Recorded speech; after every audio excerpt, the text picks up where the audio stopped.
Hi everyone, Patrick here. For today's video, this will be SFF Spotlight episode number 95. So only 5 more episodes before we reach episode number 100, which I think will happen by the end of this year, but fingers crossed. It's incredible, almost 100 episode now. But yeah, for today's video, in today's episode, I have about, I think, 13 or 14 topics to cover to spotlight. I do not want to repeat the same situation that happened in my previous episode of SFF Spotlight, where I spotlighted almost 30 topics in one single video. Editing that kind of video took a lot out of me, and it basically took me the entire day to actually edit the entire video, and I do not want to repeat that again. But anyway, I'm always thankful to all of you who keep on tuning to my SFF Spotlight and all of my YouTube videos. And if you are new here, this is a series of videos where I usually talk about new book announcement, new cover reveal, new special edition, and also a new Kickstarter campaign in the adult science fiction and fantasy genre. So let's get started immediately. Well, for the first one, this is, I think, something that many of you have been waiting for. This is about The Strength of the View by James Islington. So finally, it has been announced by Saga Press and also Text Publishing that all the hardcover edition of The Strength of the View will feature a reversible cover art featuring the same design as the original cover art of The Will of the Many. I think featuring this as a reversible cover art is the best option that they could have done. I personally love the new cover art by Jaime Jones so much more than the previous cover art, but this way, by doing this, by making this available as a reversible cover art, well, for many readers who prefer the original cover art of The Will of the Many, they can just reverse the cover art of The Strength of the View and use this one instead. So yeah, it's the best of both worlds. And if you want a signed copy of both books, I believe both books, both The Will of the Many and also The Strength of the View, it is available to pre-order now on the Broken Binding. Do note that this is not the Broken Binding edition of The Strength of the View. This is basically the publisher edition, but this is signed copy available on Broken Binding website. So yeah, I think it is amazing of Saga Press to make, and also James Islington, of course, to make sure this is possible. So yeah. As far as the book goes, you know my thoughts. If you want to know my full thoughts in spoiler-free as possible about The Strength of the View, well, you can check out my video review on my YouTube channel. But moving on to the next topic, this is about a new book announcement, and this is, of course, one of my most anticipated books of 2026 by Rachelt Swan, the author behind Justice of Kings or Empire of the Wolf trilogy, and recently the Great Silence trilogy, the ongoing Great Silence trilogy. So for this one, this is a space opera. The title of the book is The Infinite State, and it is the first book in the Decurion saga. I think it sounds awesome. The cover art is being done by Faceout Studio, who also did the original cover art of The Will of the Many, but that this one will be released in August 2026, so about a year from now, I assume. Well, this means Rachelt Swan will be releasing 2 books next year. The second book in the Great Silence trilogy, and also that's Still Guts, and also The Infinite State. So yeah, busy year for him. I love the Empire of the Wolf trilogy, and I certainly look forward to reading this one as well. But speaking of sci-fi, for the next book, this is Immortal Aberration by Calum Lott. The cover art is done by John Devlin. I don't know how many of you actually play From Software games, but if you play From Software games and also you watch Vati Vidya videos, well, I think you will know who John Devlin is. John Devlin did a lot of his thumbnail artwork, and I've been a fan of John Devlin probably since the time of Demon Soul or Dark Soul 1.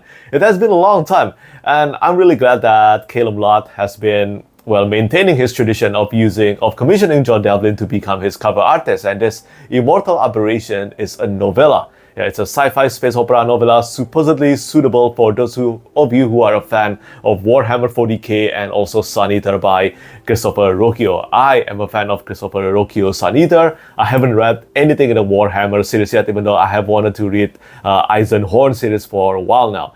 But if you are a book reviewer, or maybe you just want to attempt this, it is possible to request for an early advanced reading copy through the link that I attach in the description down below. But yeah, looking forward to reading this one as well. I know that many of you, several of you have actually mentioned to me that the first edition of A Dirge for Caskius, which is Calum Lott's debut novel, is even more difficult than Malazan Book of the Fallen. I do not think Calum Lott will repeat that kind of situation again with this novella. Lastly, before we start talking about special edition and also Kickstarter campaign, the next one is for a sub-published fantasy title.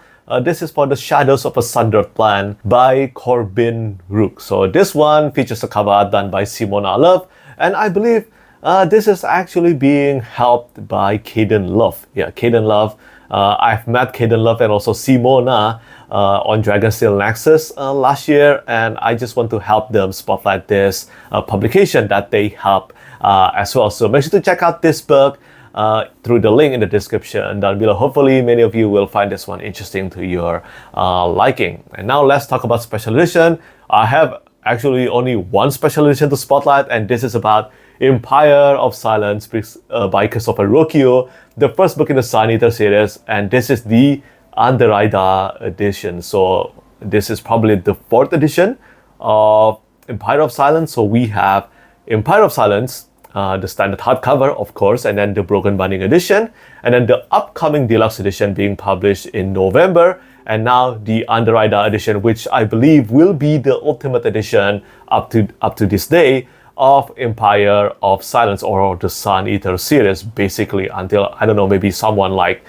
Curious King or Subterranean Press take a chance upon this series. But yeah, this edition features a cover art and also more than 20 interior illustrations, all of them done by Kieran Yanner, who is the cover artist of Book 2 until Book 7 of the Sun Eater series, the US edition hardcover, because the first hardcover, the first book hardcover, it was done by Sam Weber. So this is basically a legendary collaboration, because this edition, of course, it will come with a Smithsoon binding, very thick acid-free paper, and also all high production, really. And this will be available to pre-order really soon. And yeah, the cover art, look at that. This feels like an ode to the past, because I've been reading Shadows Upon Time. I'm almost done with Shadows Upon Time, and looking at this cover art again, so many, like, countless events have happened since the event portrayed in this cover art of Hadrian Marlowe in the Colosseum, in the Colosseum. And yeah, this is a beautiful cover art. If you have seen the wraparound cover art, it is even more stunning. And yeah, it is amazing. And for those of you who are a fan of the Sun Eater, do your best. Try your best to get yourself a copy of this one.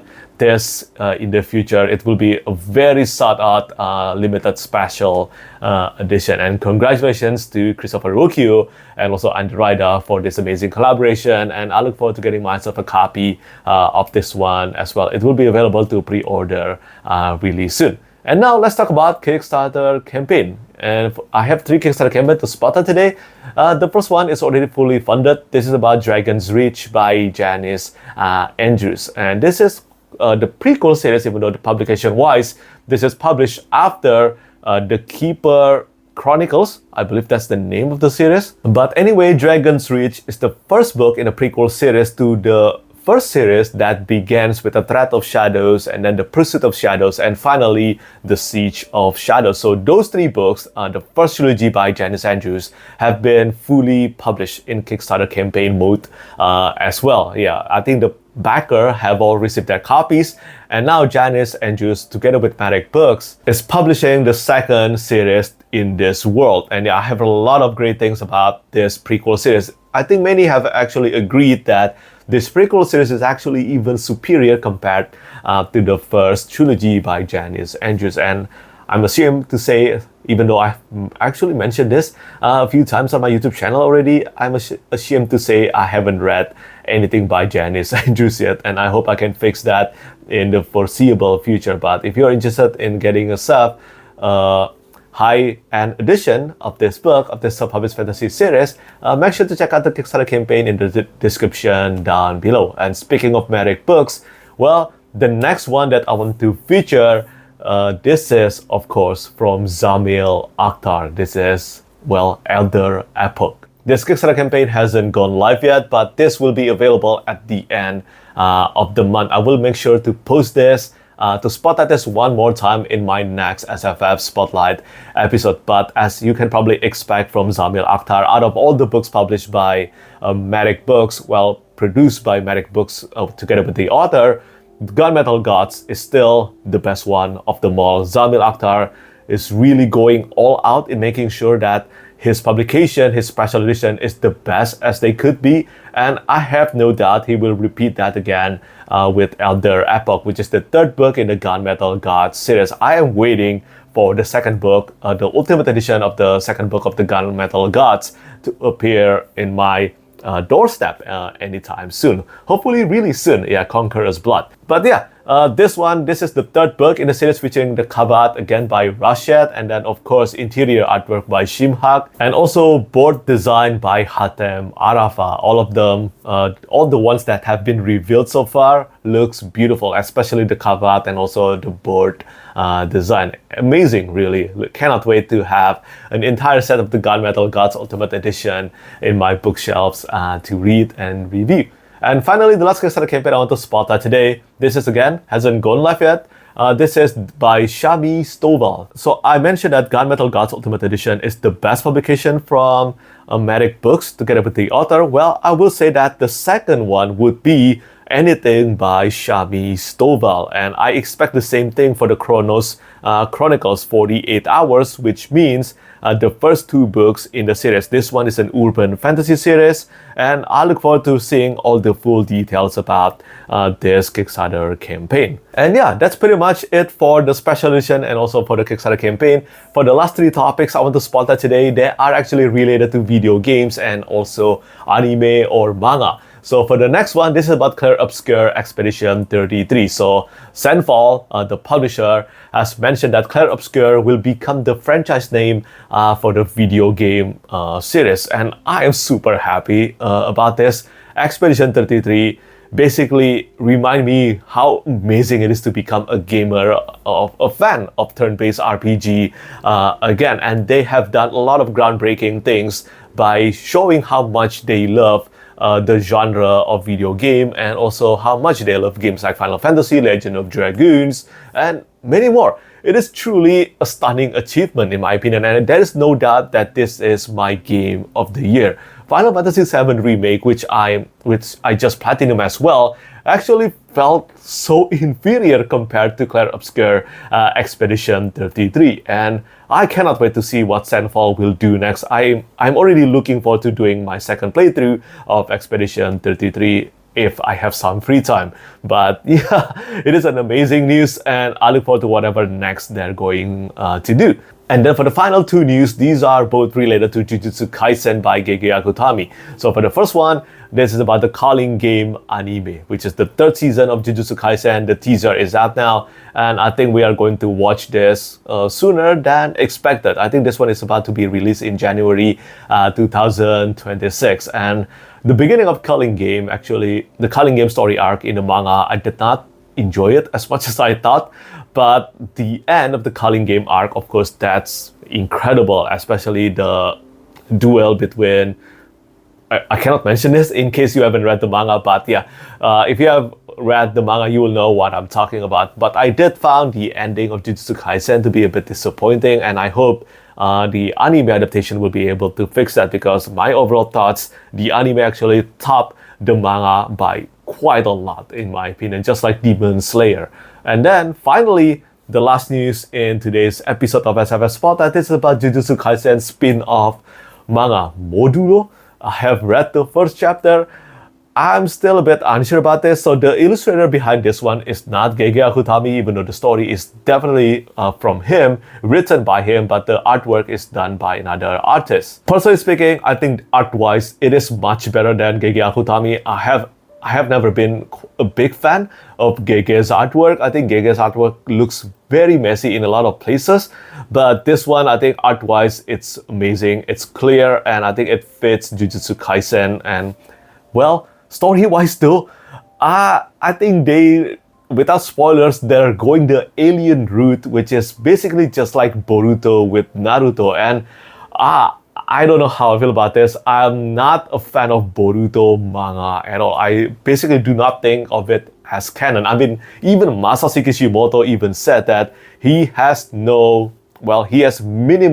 minimum involvement in Boruto manga, and I think that's kind of like a way of him saying, I have no part in this. Boruto manga is basically another author's product based on continuing from Naruto. But to me, Naruto ended in the last chapter of Naruto. Boruto doesn't exist to me. It's not canon for me anyway. So yeah, I can read about this all day long on how much everything in Boruto is wrong. And I hope this Jujutsu Kaisen spin-off will not go down that road. At the very least, we know that the story is being written by Gege Akutami, but at the same time, as I just mentioned, the ending of Jujutsu Kaisen manga was actually quite disappointing to me, and I hope, I don't know, maybe this will help fix the ending of the manga, but I'm not keeping my hopes up. I guess all I can say is, well, this spin-off manga is available now. I will read every chapter and see how I feel about it.